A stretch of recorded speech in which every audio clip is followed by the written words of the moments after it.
tell Jack about the dowry. Welcome to the Progress Texas Happy Hour. I've been thinking about this. If you don't have a wedding, we can just get married. Welcome back to the Progress Texas Happy Hour. I'm podcasting director Chris Mosier. And I'm Progress Texas Advocacy Associate Tatum Owens. It's not hard to draw a direct parallel between the current political mess across America and here in Texas, and a basic misunderstanding of our national and state history. Those who forget their history are indeed doomed to repeat it. We're watching that play out right now, and in fact, the beneficiaries of that lack of historical perspective are even now trying to entrench those conditions with a multi-pronged assault on our public schools and higher learning institutions, where that knowledge has always been preserved and conveyed. There's a new book out about a particular phase of American history that, if it were better understood, would provide vital lessons that would potentially serve as a much-needed guide to navigating the stormy political waters in which we find ourselves.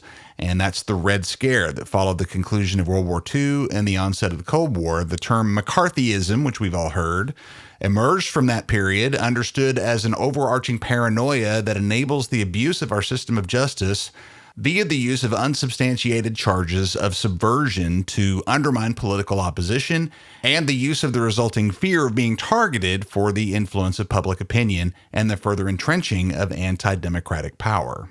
The new book is Red Scare, Blacklists, McCarthyism, and the Making of Modern America, in which author Clay Risen makes an attempt to wake us up to a very real threat from our history, making a comeback here and now. Clay Risen, welcome to the pod. Thanks for having me. Clay, thanks for being here. Let's start real quick with how you got interested in this particular moment in U.S. history. What about the McCarthy era is important for Americans of now, 2025, to understand? Well, it's funny. I mean, there are really two questions there, because when I started working on this, it was not so obvious that there were overarching parallels between then and now. It's been about 6 years, and I think these lessons are always relevant. But back then, I was much more curious about just the historical story. I grew up, my grandfather was an FBI agent starting in the 40s, and he had stories about doing loyalty tests and, investigating potentially subversive Americans. And, when I was growing up in the 1980s, there was a resurgence of anti-communist sentiment, not a new Red Scare, but there were echoes of it that sort of infiltrated my memory.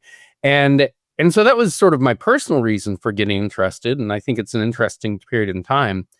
Fast forward to today, and it's hard not to look at the news every day and see some story that, whether writ large or writ small, echoes a story or a development or an aspect of the Red Scare 75 years ago. Fear is absolutely at the heart of this topic. Fear as a nation about external threats, and fear among the public when overreach begins to take hold in places of authority. Clay, will you tell us about the weaponization of the fear of communism in the McCarthy era and the context in which something similar could happen in the coming years under Trump? Sure. So a lot of what was happening during the Red Scare, at least at the beginning, was a conflict between a progressive vision for America coming out of the 30s and a much more conservative vision, some of which was steeped in conspiracy theories, some of which was simply anti-New Deal, did not like those progressive values that had really taken hold in the 1930s. But then that combined with a overarching fear of communism after World War II and the almost immediate onset of the Cold War, and the justification for an all or nothing attitude about security, and I think not insubstantial fear that there could be another war.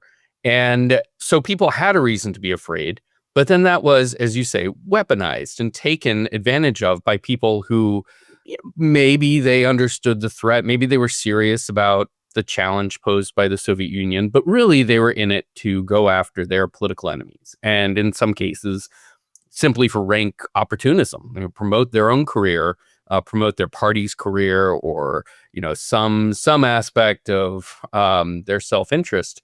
All of this sort of became a buffet of tools that the wrong people could take advantage of, whether it was using new legal tools that allowed for the oppression of people with dissenting opinions, whether it was the use of the FBI, which was much more powerful coming out of World War II than it had been going into it. And what are the parallels with today? Well, I mean, I think one of the things I'd say, it's instructive to look at both the parallels and where the parallels fall apart. And I think that both of those are reasons to study history.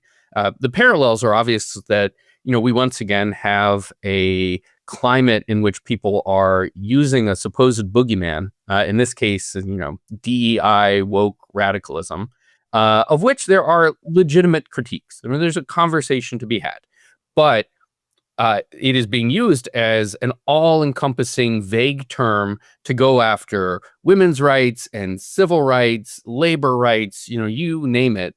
And that's where, again, every day there's some story where what we had taken to be simply just a more tolerant, inclusive vision of America is being demonized and weaponized, right? So that the people who have ever engaged with that are now being hunted down and fired or ostracized.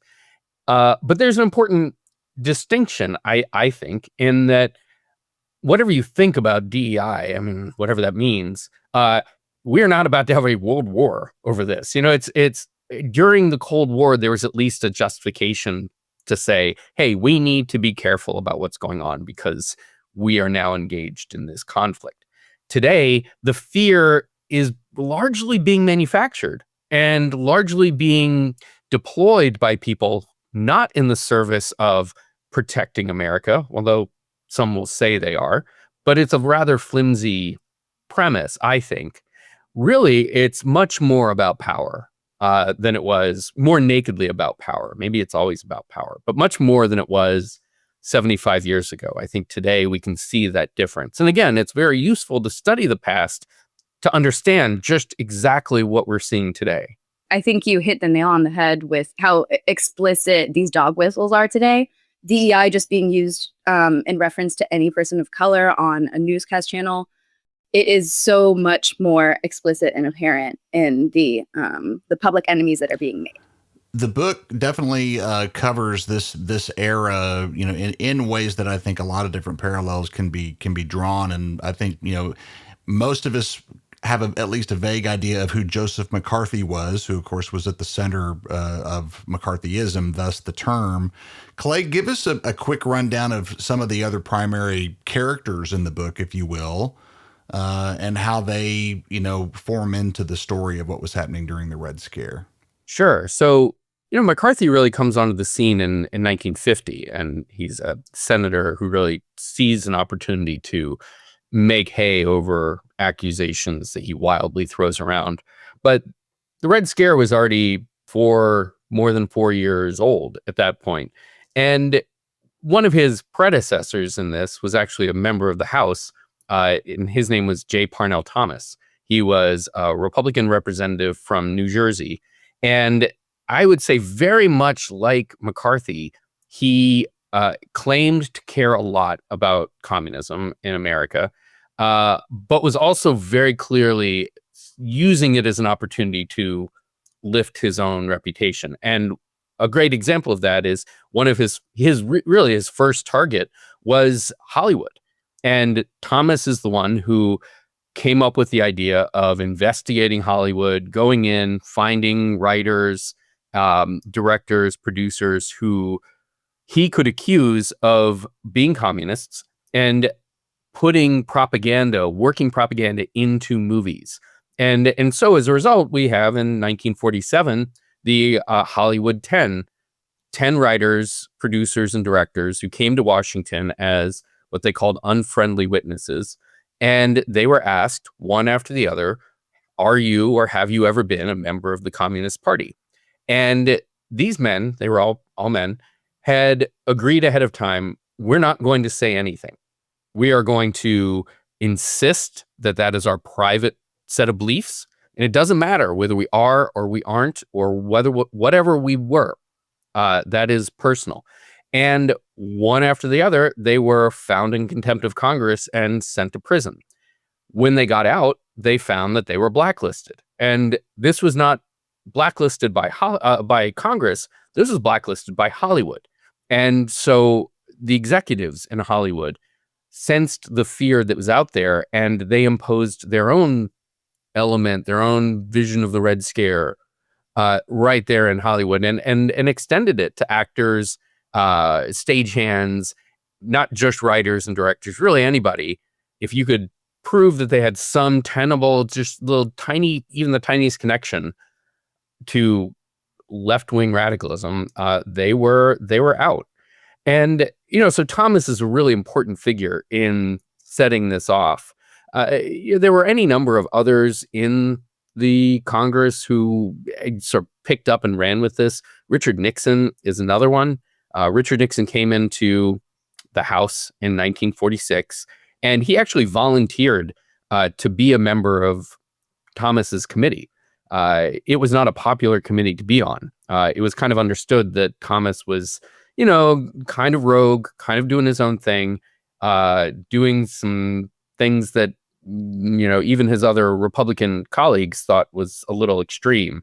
Now, a lot of those folks came around when they saw how successful he was. But Nixon volunteered because Nixon, at the end of the day, was really a career builder, an opportunist. I think he was an anti-communist for sure, but he said what he needed to at the right time. And he saw this as a great opportunity. He understood where the Red Scare was coming. And he understood that if he could be out in front of it and, and bringing back heads and naming, gathering up names and building a case against this boogeyman, that he could advance his career. And of course he did. And then, he became ran and won his Senate seat in 1950 with one of the most overtly disgusting red baiting campaigns of the entire period, running against Helen Gagan Douglas, who's an actress and a member of Congress, progressive, but he slandered her and went after her in no uncertain terms as a pinko, fellow traveler, and he won. 2 years later, he became the vice president and ultimately president. And so this all served him very well and was then in that way a model for a lot of other people who saw what a guy like Nixon or a guy like Thomas could do. McCarthy being one of them. McCarthy saw all this, saw these guys and said, I think I can get a piece of that as well. Very interesting. And, this conversation as it's happening, I think is demonstrative of how you can improve your perspective on what's happening around you by understanding what's happened before. And something else we learned from your book, Clay, is that the Red Scare we're talking about here isn't the first such scare, that in fact, these kind of waves of fear and paranoia kind of seem to come in cycles. Arguably, we're in the middle of one of those cycles now. Can you tell us more about that long-term sort of pattern and where in that context and along that pendulum you would say that we are right at this point?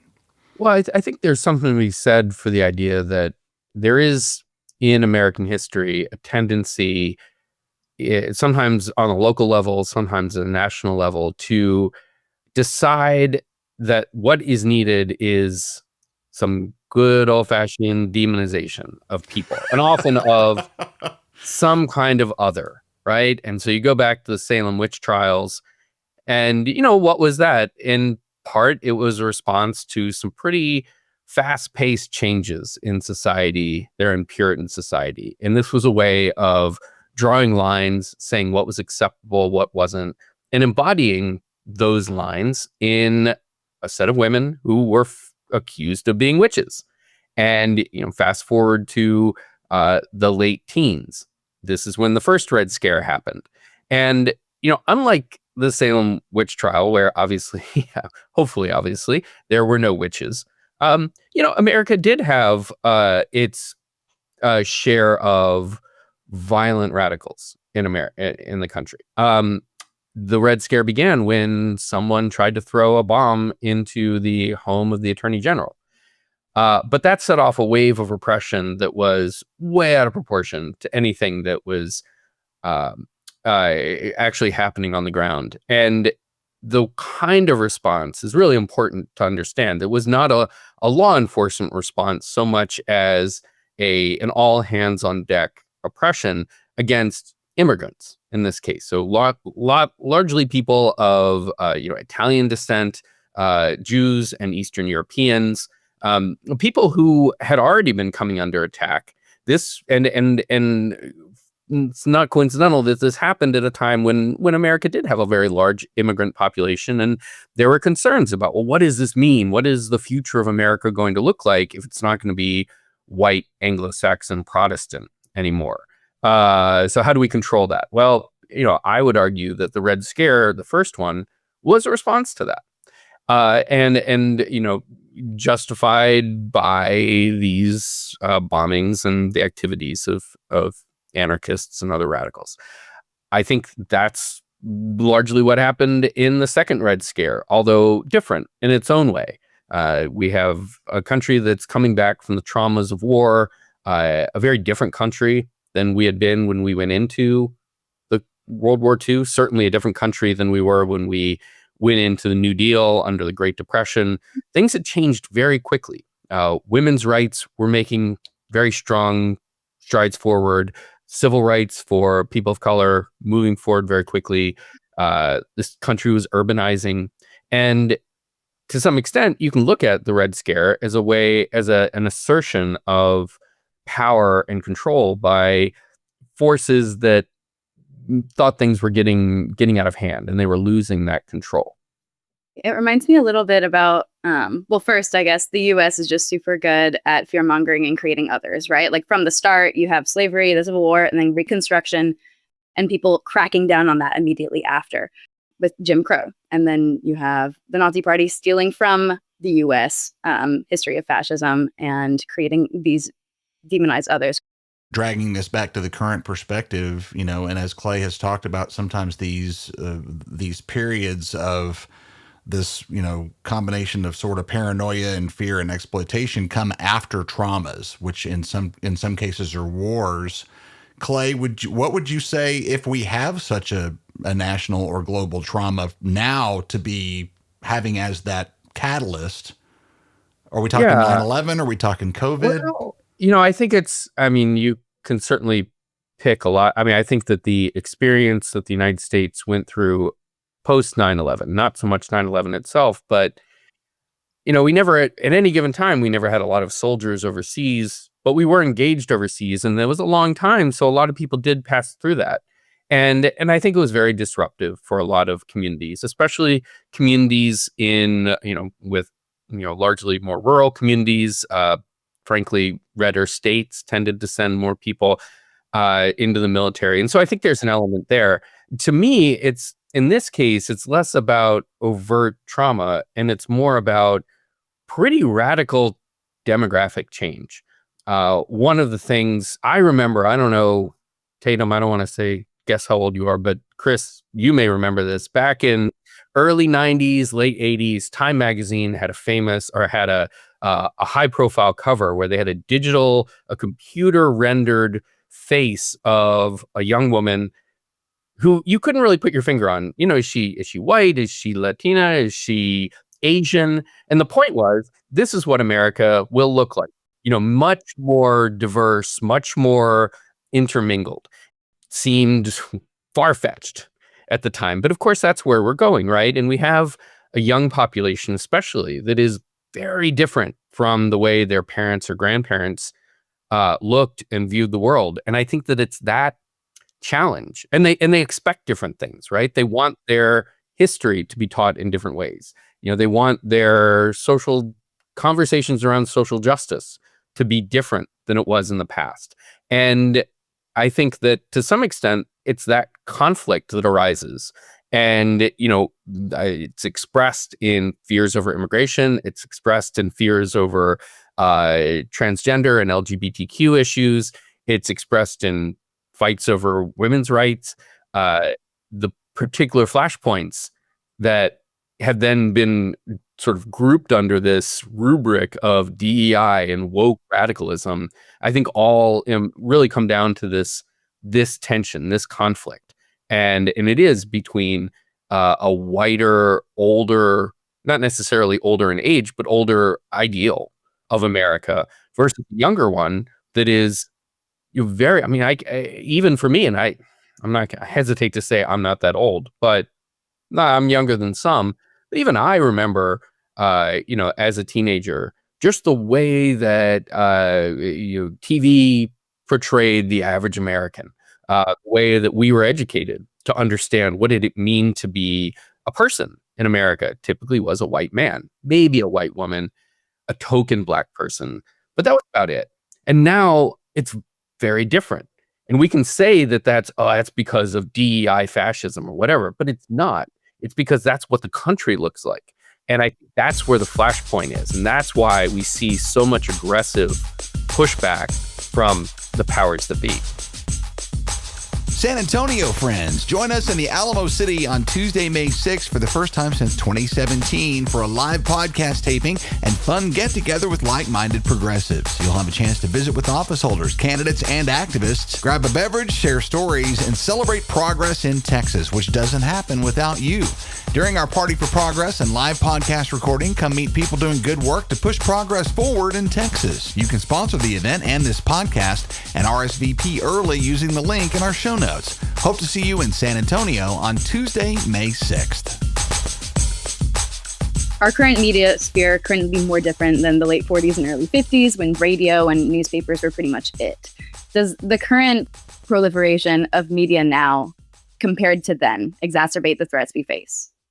Look, the media did not do a great job during the Red Scare, although there were individuals who did fantastic jobs. Edward R. Murrow, the TV broadcaster, TV newsman, was integral in bringing down McCarthy. And there were others. Alistair Cook was a British journalist who did some really great journalism around various aspects of the Red Scare. But by and large, the media, let's say the mainstream media that we understand it to be, in major newspapers and radio and TV, they were just the facts, very much, follow the consensus line, and they ended up just sort of repeating and therefore validating a lot of what was said by red baiters and by people who bent the truth more than the media was willing to accept. There was a period after that, and I think partly in response to the Red Scare, but also in response to the Vietnam War and the lies of the Vietnam War, in response to Watergate, where the mainstream media really, I think, really stood up and did some fantastic work. So in the 70s and 80s and through the 90s, so, there was a whole generation, maybe two generations of journalists who really saw their job as, holding power to accountability and going and exposing and telling the truth as it really is, rather than simply as it's expressed.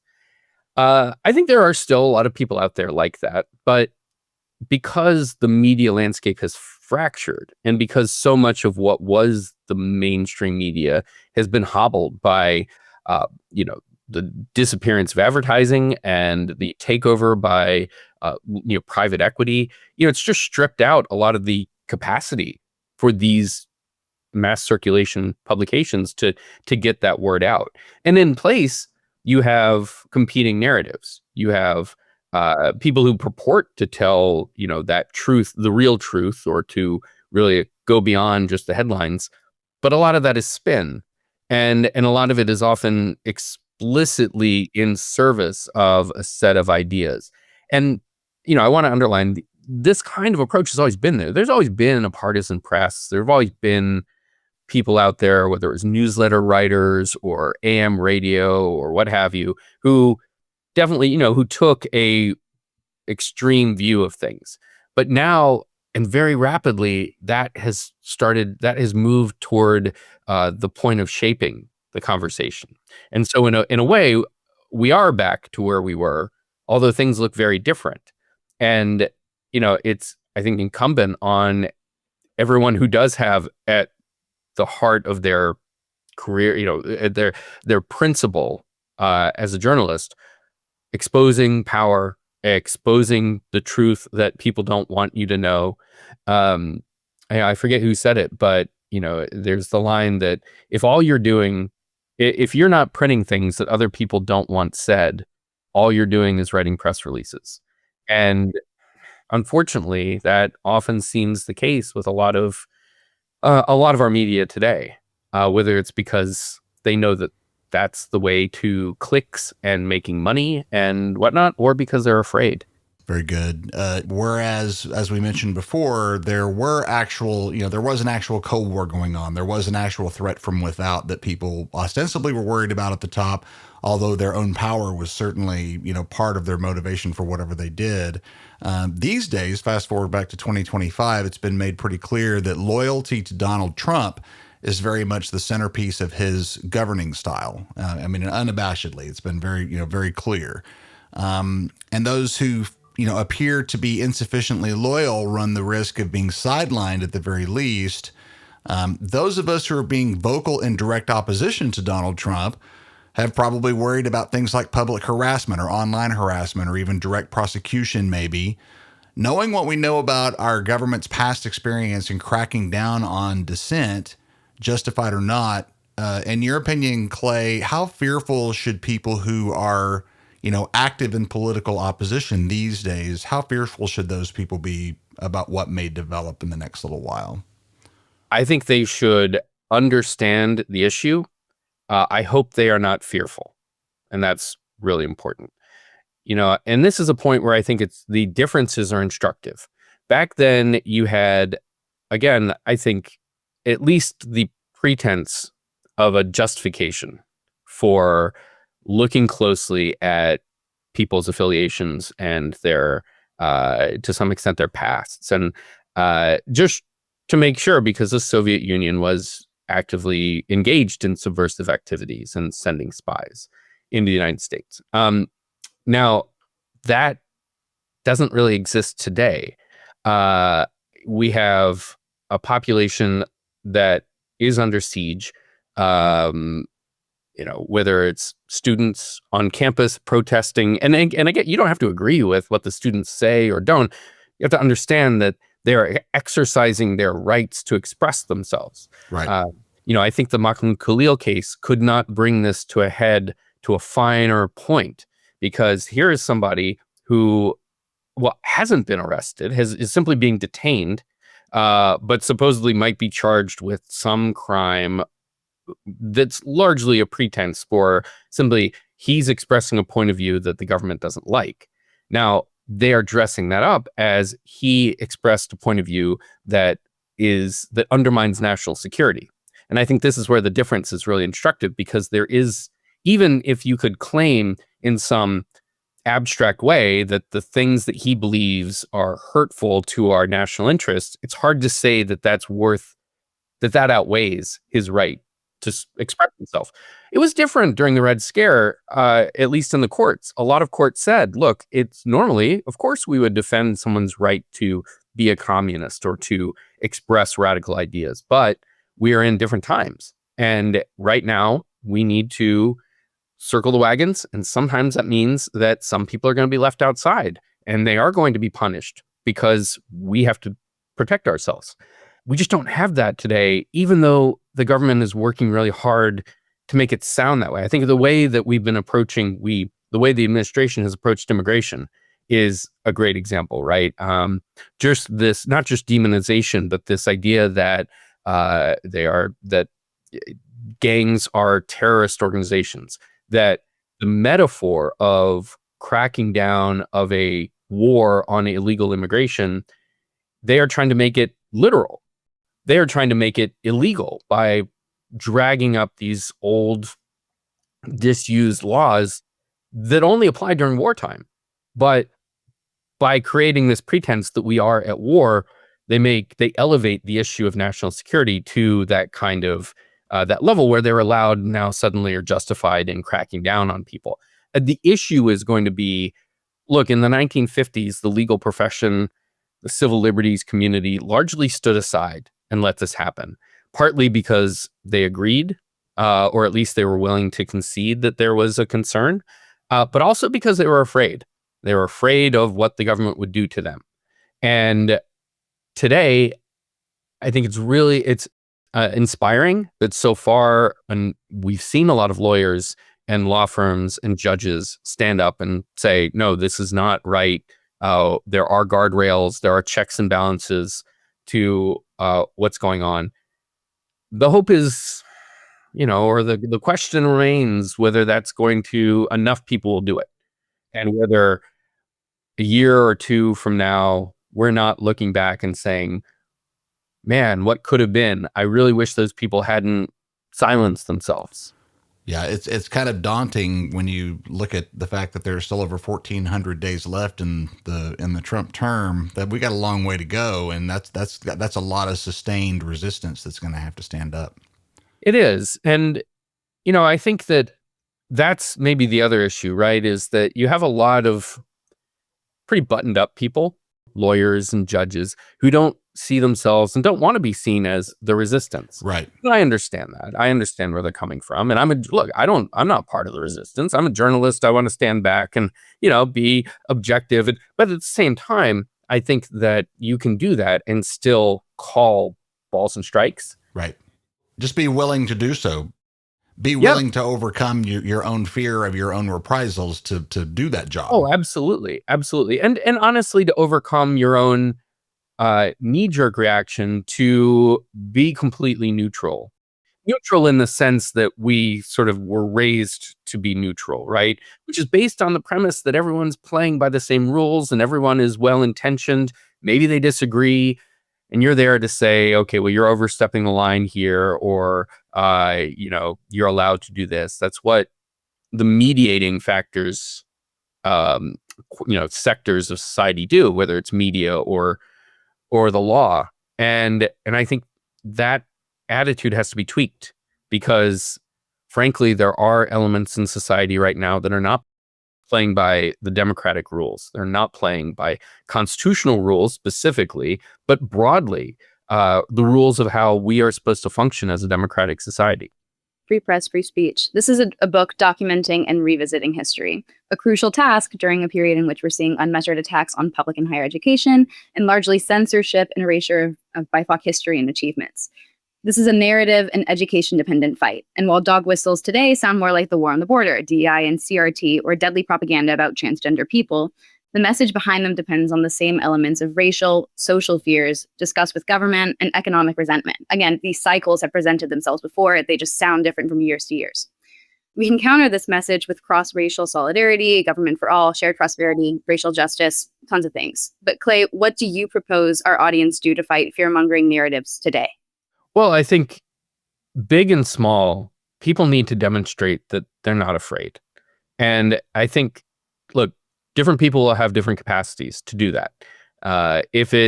For some, it is protesting things that they think are wrong. For some, it's letter writing, reaching out to their senators. A lot of things that we took for granted as so easy to be pointless, they actually matter now. Our elected officials need to know that the public is engaged and watching what's happening and care about decisions that are made in Congress, in the state house, in their local communities. I think generally a more engaged public, a better informed public is going to make the difference.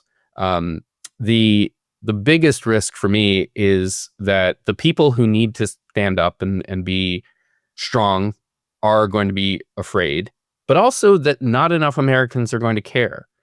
I think one of the ironies of American democracy, American society, is that we've been so successful in creating our civil society that we've given permission to, I'd say, a majority of people to completely tune out. And they can live their lives and see the government as, the place they pay taxes. Maybe they engage with them as schools, post office. But everything else is largely out of their consciousness. Right. And, and so they don't really pay attention even when extreme things happen, or they hear a bit of spin and say, oh, that's the answer, right? That's fine. So, and that's very risky at times when you have significant change and potentially very deleterious, really damaging change happening. So I think that's another thing that engaged people can and should do is get other people engaged, right? To say, this is not normal. These are not normal times.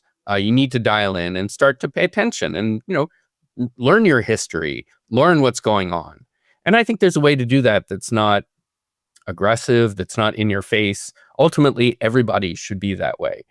I think of in Switzerland, everyone is trained to use a gun, even if they don't know how to use one, because that's part of their civic duty. Well, I think in this country, we shouldn't all have a gun, but I think everyone should have tools, have civic tools, right? And not just from school. They need to constantly train themselves, whether it's reading history, whether it's following variety of news sources, whether it's engaging at their local community, just to be civic minded, I think is something that's going to make or break our country going forward. That's all fabulous. I'm so glad we did this. Author Clay Risen from Brooklyn. The brand new book is Red Scare, Blacklists, McCarthyism, and the Making of Modern America. Clay, this has been a fantastic talk, man. We appreciate the time very much. Well, Chris, Tatum, I really appreciate you having me. Thank you so much. Absolutely. Here at Progress Texas, we're in the business of countering the conservative disinformation machine that's largely responsible for the election of Donald Trump. But while that machine is funded by oil billionaires and tech billionaires and religious right-wing groups and more, we rely mostly on everyday Texans who value our hard work and share our belief that a Texas that works for everybody is the Texas we want to live in. We don't do subscriptions, we don't do paywalls, because we believe the message of Progress is one that everyone should be able to access, learn from, and act upon. So if you become a regular listener, we could use your support. No amount is too small. We want to thank our friends Clayton Tucker, Ruth Kurzweil Milburn, and Nancy Daniels for their valued and ongoing support. Go to progresstexas.org/donate. Thanks so much for listening and for all you do to press progress forward here in the Lone Star State. We'll catch you next time.